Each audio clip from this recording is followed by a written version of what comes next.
दोस्तों आज जापान कितना भी फेमस हो, कितना भी ताकतवर हो, लेकिन फेमस तो वो अपने स्कूल के नियमों की वजह से हुआ है। जापान सबसे ज्यादा साक्षरता वाला देश है, जहां 15 साल के बच्चों की साक्षरता दर 99% है, जो देश में किसी भी बच्चे में सबसे ज्यादा है। आज हम बात करने जा रहे हैं जापान के स्कूल्स के कुछ अजीबोगरीब नियमों की, जो आपको सुनकर भले ही अटपटे लगेंगे, लेकिन इन नियमों का सारे बच्चों को पालन करना पड़ता है। जापान में बच्चों को सुबह 8:30 बजे पहले स्कूल पहुंचना पड़ता है। दोस्तों आपको तो पता ही है, हमारे देश के अंदर स्कूल साफ करने के लिए सफाई कर्मचारी होते हैं, लेकिन जापान के स्कूल्स में बच्चे खुद अपने क्लास की सफाई करते हैं और उनके इस काम के लिए उनके शिक्षक उनकी मदद करते हैं। वहाँ बच्चों को बचपन से ही स्वयं सफाई करना सिखाया जाता है ताकि वे सफाई करना सीखे। पढ़ाई खत्म होने के बाद ये बच्चों का पहला काम होता है कि वो क्लासरूम की अच्छी तरह से साफ सफाई कर ले। दोस्तों जापान में प्राचीन काल से ही झुककर प्रणाम करने की परंपरा है। यहाँ अपने से बड़ों का काफी आदर किया जाता है, खासकर अध्यापक का। इसलिए स्कूल में बच्चों को आते ही सबसे बड़ों का सम्मान करना सिखाया जाता है। क्लास में आने से पहले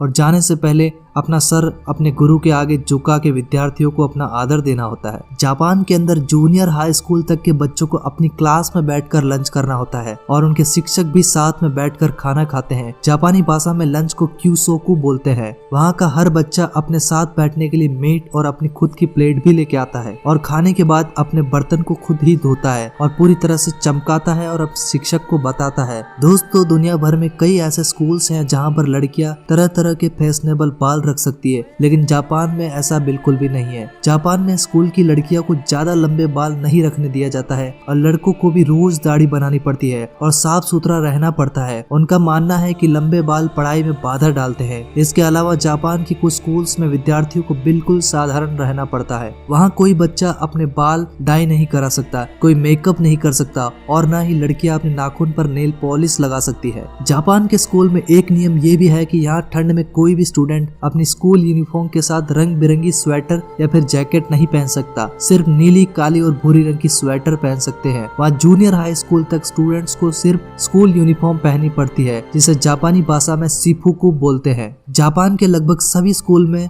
बच्चों को तैरना सिखाया जाता है। जब कोई बच्चा इससे अच्छे से नहीं सीखता है तो उससे पूरी गर्मी की छुट्टी तक तैरना सीखना पड़ता है।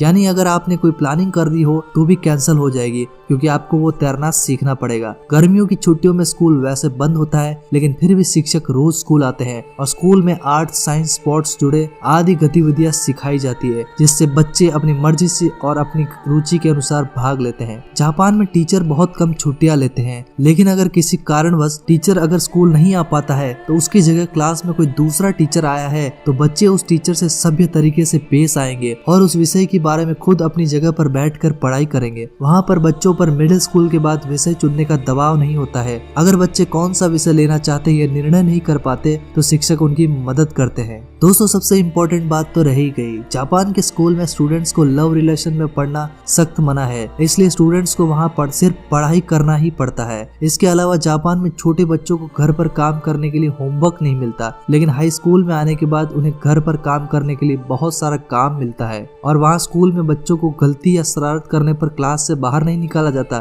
कक्षा से बाहर निकलना वहाँ की शिक्षा व्यवस्था के लिए पूरी तरह से खिलाफ है। दोस्तों ये थे जापान के स्कूल्स के कुछ नियम जो आपको बताना हमको जरूरी समझा। अगर आपको ये वीडियो पसंद आया तो इस वीडियो को लाइक जरूर करना।